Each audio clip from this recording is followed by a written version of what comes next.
This is the story of Marcus Hill, a 17-year-old boy who walked into a courtroom with his head held low, his clothes wrinkled, and his shoes torn apart, not from defiance, but from poverty. Marcus wasn't a criminal. He was just another kid who made a mistake trying to survive. He'd been caught shoplifting a box of cereal and a small carton of milk. And that is all. But that tiny act, one born out of hunger, would soon expose one of the deepest biases hiding behind the walls of justice. The courtroom was crowded that morning. The air felt thick with judgment. Sitting on the bench was Judge Ronald Whitmore, known in the small town of Brighton as a man who didn't believe in excuses. He believed in punishment. When Marcus stood before him, trembling, the judge sneered.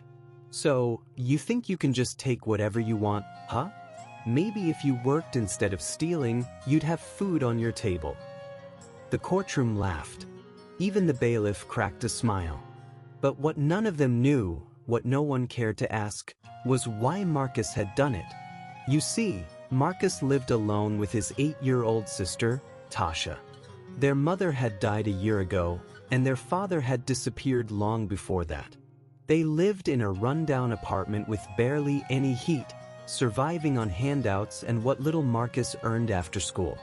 That morning, he had only $1.25 left. Not enough for both breakfast and dinner. So, he made a choice. A desperate one. The prosecutor, a woman named Sarah Green, quietly handed the judge the case file. He opened it lazily, still smirking. But the smile faded as his eyes ran over the first few lines. Defendant, Marcus Hill. Age, 17. Guardian, none. Parent deceased. Then he turned the page. And there it was, a note from the social worker. The boy has maintained a 4.0 GPA despite his circumstances. Works part-time after school. Supports his younger sister. No prior record. The judge froze. The courtroom fell silent. For the first time in years, Judge Whitmore didn't know what to say. He looked up at Marcus and saw not a criminal, but a child who had been abandoned by the very system meant to protect him. "Why didn't you ask for help, son?" he finally whispered. Marcus swallowed hard. "Because, sir, every time I did, they told me to wait. But my sister can't wait, Your Honor." The judge closed the file, leaned back, and sighed. Then he looked at the prosecutor and said something no one in that courtroom expected. "Case dismissed." The prosecutor blinked. "Your Honor." "I said case dismissed.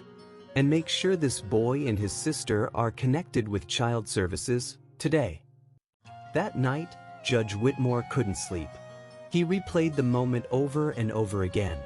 The boy's voice haunted him, not because of guilt, but because it woke something in him that had long been buried.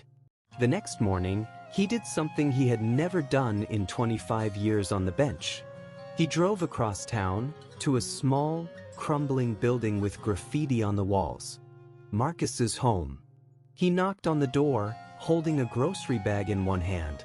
Tasha answered. Her eyes widened at the sight of a man in a suit. "Is your brother home?" he asked gently. Minutes later, Marcus appeared, confused and nervous. The judge handed him the groceries. "This isn't charity, son. It's a reminder that not everyone who wears a robe has forgotten how to be human." Marcus didn't know what to say. He just nodded, tears filling his eyes. A few months later, a local news outlet covered the story.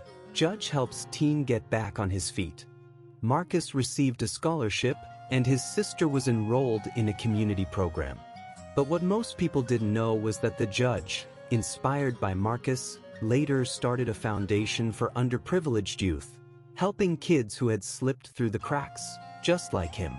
And that's what true justice is all about, because justice without compassion isn't justice at all. Sometimes, the smallest act of understanding can change an entire life.